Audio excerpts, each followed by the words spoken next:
Assalamualaikum warahmatullahi wabarakatuh. Perkenalkan, saya Haruna Al-Zahra dari Prodi PJKR Universitas PGRI Semarang. Di sini saya akan melakukan wawancara terkait dengan mata kuliah kajian dan pembelajaran Penjas Marbas. Dengan Bapak yang berada di samping saya, mohon perkenalkan diri Bapak. Nama saya Bapak Ahmad Sakib.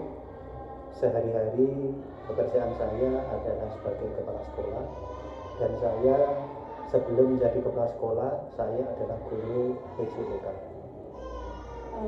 Mulai pertanyaan ya Pak. Oke.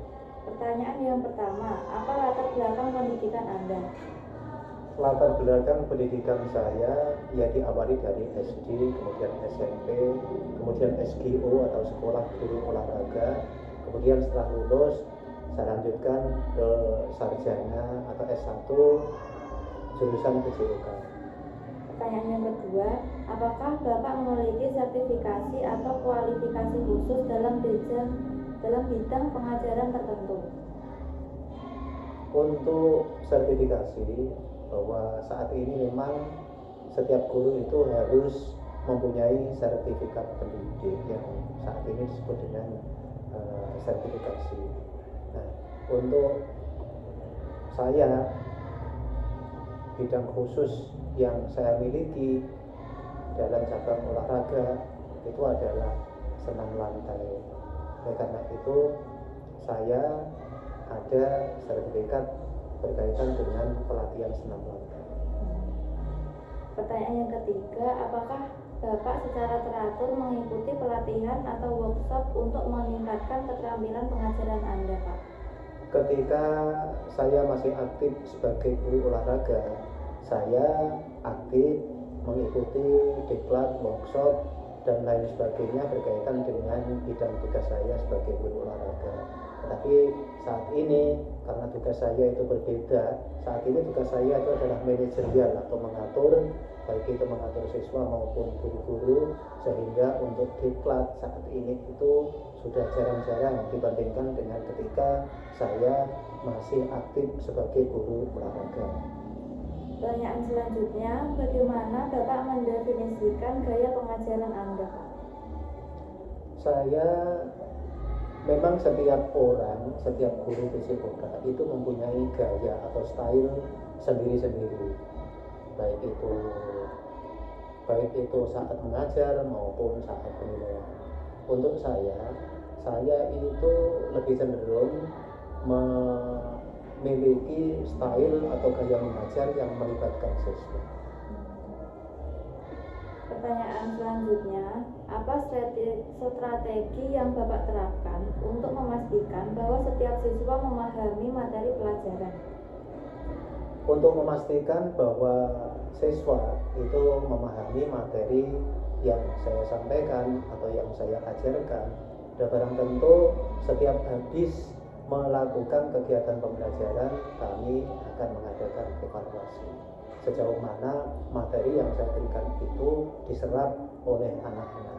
Apakah anak-anak itu benar-benar menyerap 100% atau 50% atau bahkan kurang dari 50%, ini nanti akan kita gunakan sebagai bahan untuk refleksi dan tindak lanjut. Selanjutnya, bagaimana Anda berkolaborasi dengan rekan guru dan staf sekolah Bapak? Di sekolah kami itu memang setiap 1 minggu sekali, itu paling cepat, atau paling lama 1 bulan sekali, itu memang ada pertemuan dewan guru atau rapat dewan guru. Nah, rapat dewan guru ini itu salah satunya adalah membahas strategi kaitannya dengan proses pembelajaran yang berlangsung. Nah, strategi dari guru satu dengan guru yang lain itu nanti akan kita ambil yang cocok, yang mana yang bisa kita gunakan untuk proses pengajaran PJOK. Selanjutnya, bagaimana Bapak menanggapi konflik atau tantangan komunikasi dengan orang tua atau rekan kerja Bapak? Sejauh ini memang belum ada konflik, ya mudah-mudahan tidak ada, karena konflik itu kan permasalahan. Seandainya ada, maka untuk mencari solusinya itu adalah dicari akar permasalahannya. Kemudian setelah tahu akar permasalahannya, baru ambil solusi. Setelah solusi, maka sudah barang tentu harus ada pengawasan secara periodik. Setelah ada pengawasan secara periodik atau pengawasan secara berkala, maka selanjutnya adalah tindak lanjut. Selanjutnya, apakah Anda terlibat dalam kegiatan ekstrakurikuler atau kegiatan di luar jam sekolah? Untuk ekstrakurikuler, saya itu memang terlibat aktif. Akan tetapi karena memang sarana dan prasarana di sekolah kami yang berkaitan dengan senam lantai itu kurang, kami bukan menerjuni senam, akan tetapi kami menerjuni cabang olahraga yang menurut saya potensi di sekolah kami, yaitu cabang olahraga bola tangan atau handball, yang mana handball ini akan kita cari anak-anak yang mempunyai potensi atau yang mempunyai bakat dan minat terhadap anak-anak tersebut. Ini sekolah memfasilitasi atau memberikan ruang setiap 1 minggu sekali, tepatnya hari Rabu jam 2 sampai selesai, itu ada kegiatan ekstra bola tangan. Selanjutnya, bagaimana Anda melibatkan siswa dalam proses penilaian dan pemantauan kemajuan mereka, Pak? Untuk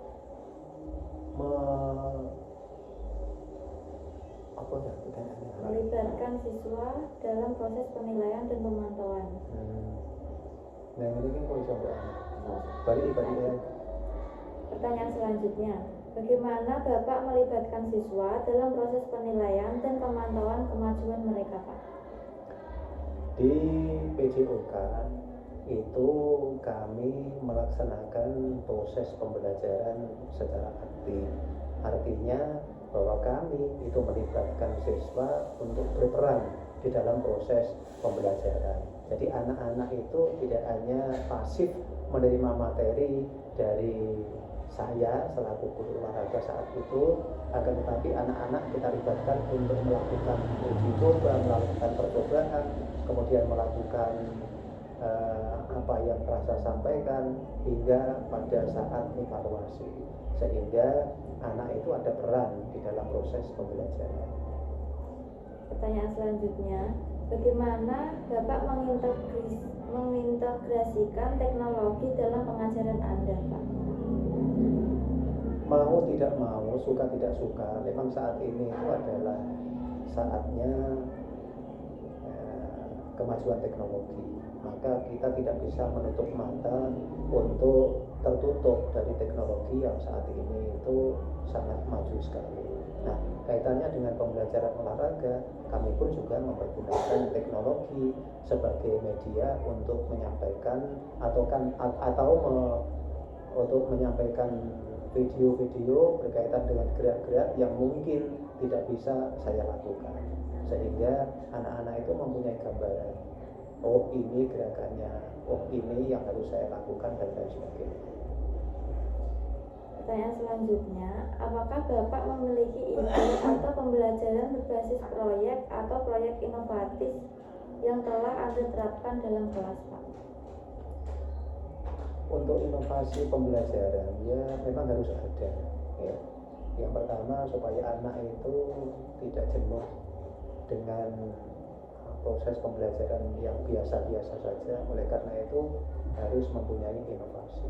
Inovasinya yaitu tadi saya sampaikan bahwa anak itu tidak hanya pasif menerima materi pelajaran, tetapi anak itu harus dilibatkan langsung. Artinya inovasinya adalah pembelajaran aktif. Pembelajaran aktif tadi saya sampaikan adalah melibatkan siswa dan menunjukkan peran siswa. Yang selanjutnya, apa pemahaman Bapak tentang konsep kurikulum merdeka, Pak? Kurikulum merdeka itu adalah kurikulum yang digagas oleh Menteri Pak Nadiem yang sampai saat ini itu masih dijalankan, bahwa kurikulum merdeka itu intinya adalah mencari potensi yang ada pada anak. Artinya setiap anak itu mempunyai kebutuhan sendiri-sendiri. Oleh karena itu tidak boleh kita menyamaratakan bahwa proses pembelajaran itu harus seperti ini semua, karena memang kebutuhan anak itu berbeda-beda. Oleh karena itu kita harus bisa memenuhi kebutuhan anak yang tadi saya sampaikan berbeda-beda. Pertanyaan selanjutnya, bagaimana Bapak menerapkan fleksibilitas kurikulum untuk menyesuaikan kebutuhan dan minat siswa di kelas? Memang proses pembelajaran itu harus fleksibel, artinya tidak kaku, artinya itu harus bisa memenuhi kebutuhan siswa. Tadi saya sampaikan bahwa setiap anak itu mempunyai kebutuhan sendiri-sendiri, mempunyai bakat sendiri, mempunyai minat sendiri. Nah, bakat, minat, kemudian kebutuhan itu senantiasa kita akomodir dalam bentuk ekstra. Kalau anak itu mempunyai bakat dalam bidang cabang olahraga ini, maka ekstranya harus ini. Artinya sekolahan itu mengakomodir atau memberikan wadah agar anak itu benar-benar tersalurkan minat, bakat, dan kebutuhannya. Pertanyaan selanjutnya, bagaimana Bapak mengintegrasikan teknologi dalam proses pengajaran sesuai dengan prinsip kurikulum merdeka? Untuk teknologi, tadi saya sampaikan kita tidak bisa menutup mata, karena teknologi itu adalah keniscayaan, mau tidak mau, suka tidak suka, teknologi itu harus kita terima. Tetapi teknologi sendiri itu harus kita gunakan yang positif, karena sejauh ini dampaknya memang dua arah, dampak positif dan dampak negatif. Jangan sampai anak nanti mempergunakan teknologi dengan mencari hal-hal yang yang negatif. Kemudian kaitannya dengan pembelajaran, tadi juga saya telah menyampaikan bahwa teknologi itu berperan sangat banyak, utamanya untuk proses pembelajaran, untuk mencari materi, untuk mencari video tutorial dan lain sebagainya. Pertanyaan selanjutnya, apakah Bapak menggunakan metode penelitian dalam mendukung kurikulum merdeka? Penelitian itu selalu harus kita laksanakan. Anak kok prestasinya semakin menurun, itu harus diteliti.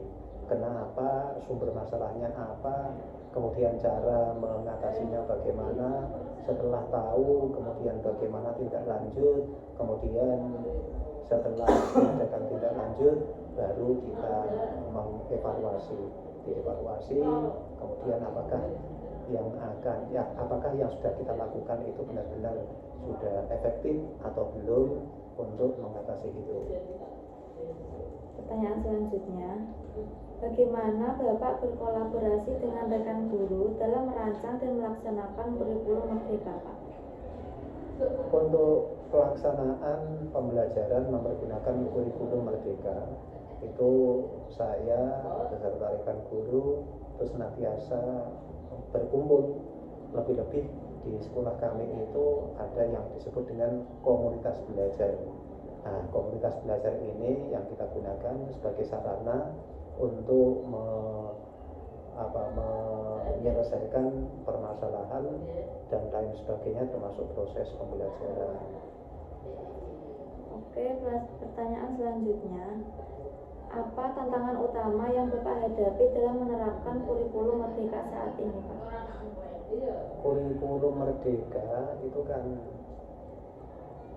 tujuan akhirnya itu adalah P5. P5 itu adalah tujuan agar siswa itu benar-benar mempunyai nilai-nilai yang berakar pada Pancasila.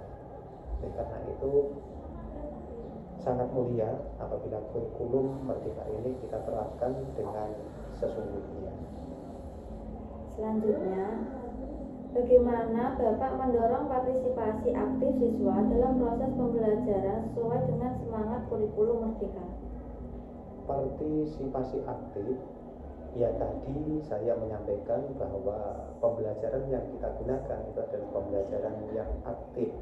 Artinya kita membuka selebar-lebarnya agar siswa itu berperan di dalamnya.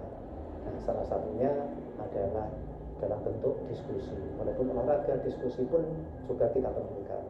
Nah, di diskusi itu memberikan peluang kepada anak agar anak itu berperan aktif dalam menyelesaikan permasalahan yang dibahas dalam diskusi tersebut. Itu adalah salah satunya. Pertanyaan terakhir ini Pak, bagaimana Bapak melibatkan orang tua dalam mendukung implementasi kurikulum Merdeka? Kurikulum Merdeka itu tidak hanya bisa kita laksanakan antara kepala sekolah dengan guru saja, tetapi kita juga harus melibatkan orang tua siswa atau wali siswa ini sebagai mitra, sehingga tercapainya tujuan dari kurikulum Merdeka ini benar-benar didukung tidak hanya dari sekolah, komite, tetapi juga harus didukung oleh orang tua siswa selaku mitra sekolah.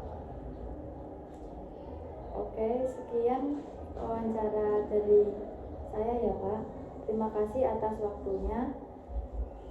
Assalamualaikum warahmatullahi wabarakatuh. Waalaikumsalam warahmatullahi wabarakatuh.